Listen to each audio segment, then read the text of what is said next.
Today we're making a quilt using a strip method that makes it quick and easy, so in other words you don't need to cut heaps of little squares and sew them back together. Now this quilt is another of our easy to make quilts that are suitable for a beginner, and although it's easy to make, it does look impressive. So the first thing I'm going to do is take my purple fabric, and I'm going to place my ruler along the 3.5 inch mark along the edge of my fabric, and I'll cut. So this gives me one strip of fabric that measures 3.5 inches by the width of the fabric, and I'm going to need 16 of these strips. So I'm going to move my ruler over and cut the second, and so on until I get the 16 strips.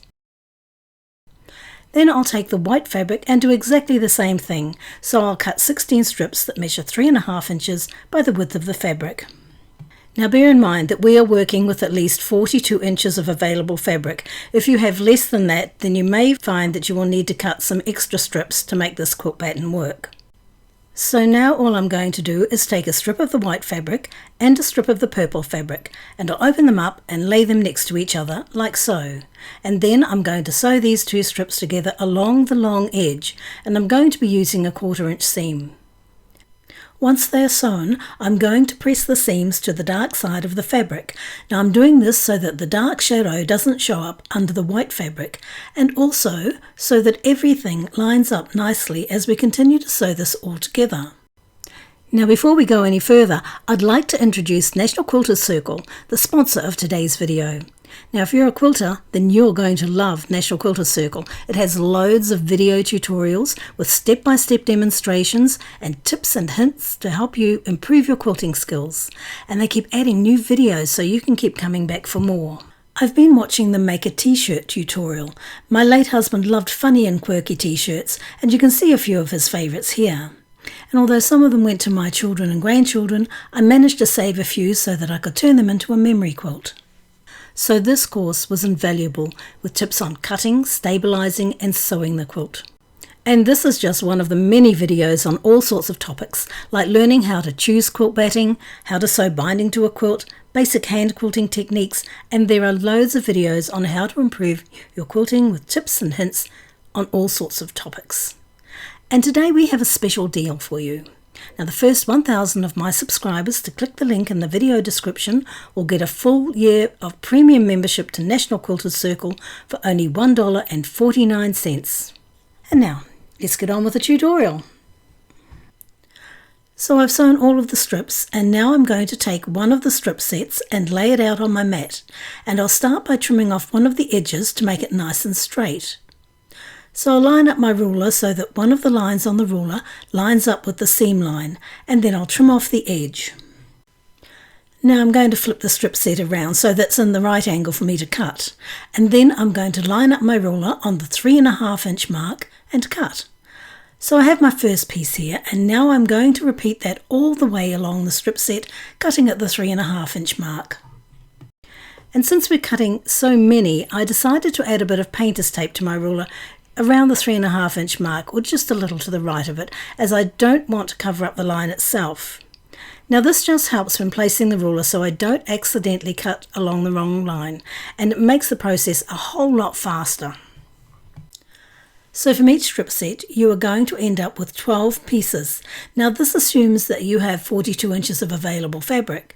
If you have less than that, you may only get 11 pieces per strip, and if that's the case, you will need to make an extra strip set. So I have all of my pieces cut now, and I'm going to take 2 of them and form them into a 4-patch like this. And I'm going to pin all the pieces together into pairs so that I can chain piece them together. Now this saves time and thread. And because of how we pressed the strips previously, the pieces should nest nicely together so that your seams will line up nice and straight.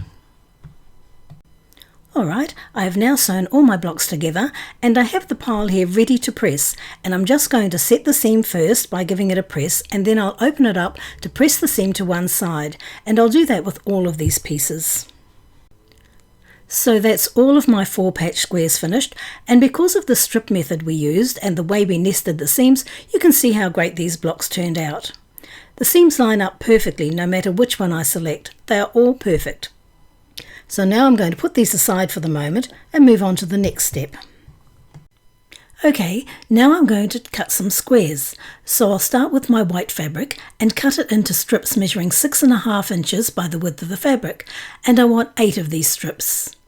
Now once they are cut, what I'm going to do is take one of these strips and line up my ruler on the 6.5 inch mark and cut, and this gives me a perfect square.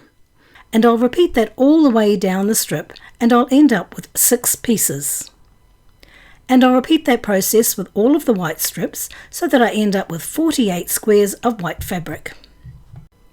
Now I'm going to do the exact same thing with the purple fabric.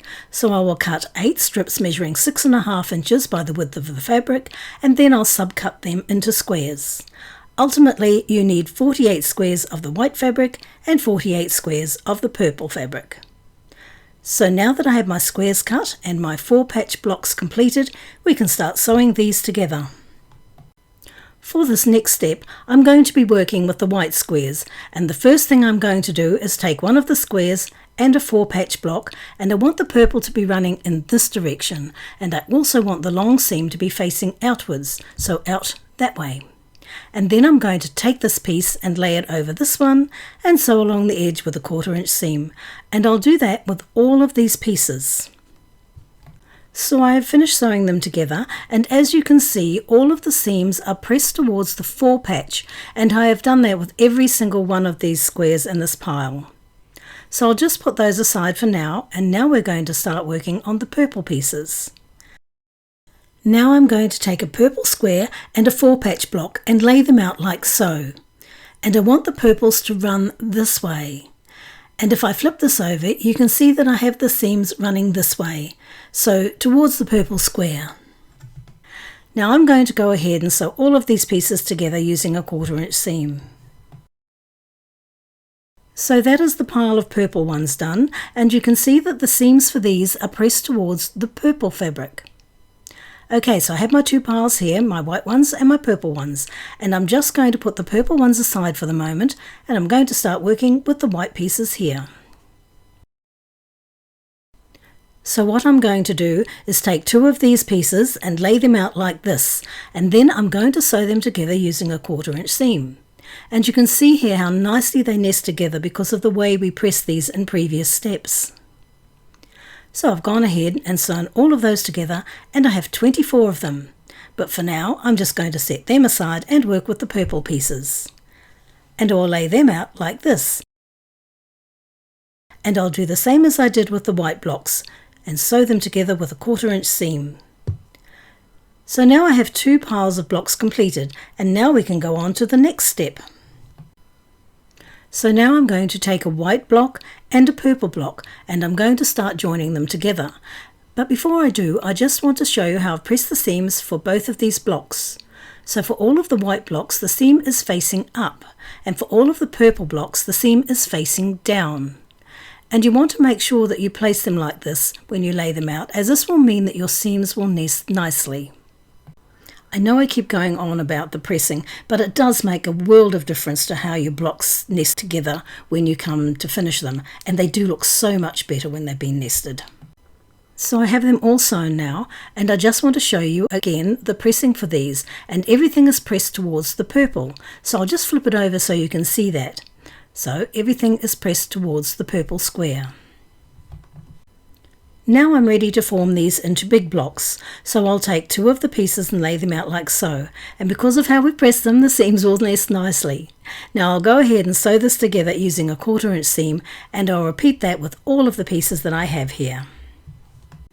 So now I have all of my big blocks made, and I have 12 of them, and as you can see here, I have pressed them all up in one direction.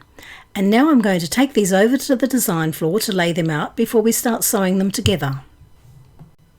So I have placed the first 3 blocks across the top, and the one thing to keep in mind here is that you check to make sure the seams are going in the right direction. In this case, you can see the middle seams are running in the same direction, so they are both pressed upwards. This just means that we have the block in the wrong orientation.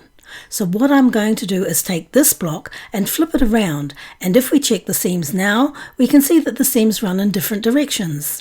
The one on the left is pressed upwards and the one on the right is pressed downwards. So I have laid out all of the blocks and now I'm going to start sewing them together, and I like to do this in rows, so I'll start by sewing the 3 blocks in the bottom row together first, and once that is done I'll repeat that with the other 3 rows. Now once all of the blocks have been sewn into rows, it's time to sew the rows together to form the quilt top. And when I was pressing the seams for these rows, I pressed the first row to the left, the second row to the right, and so on up the quilt, alternating at each row. Now I'm just going to take the bottom row and lay it over the second row and sew along with a 1/4 inch seam. Now I like to sew the rows together in lots of 2 before going back and joining them all together, but that's just my personal preference. And there we have it, our quilt top is finished. I'll be going back later and adding borders to the quilt, but you can just add your batting, backing and quilt your quilt before adding your binding. Now if you're unsure of how to bind a quilt, we do have a tutorial on how to do that, and I will add a link to the description field for this video. Thank you for watching, and if you've enjoyed this tutorial, please like and subscribe to the channel. We have loads of videos available.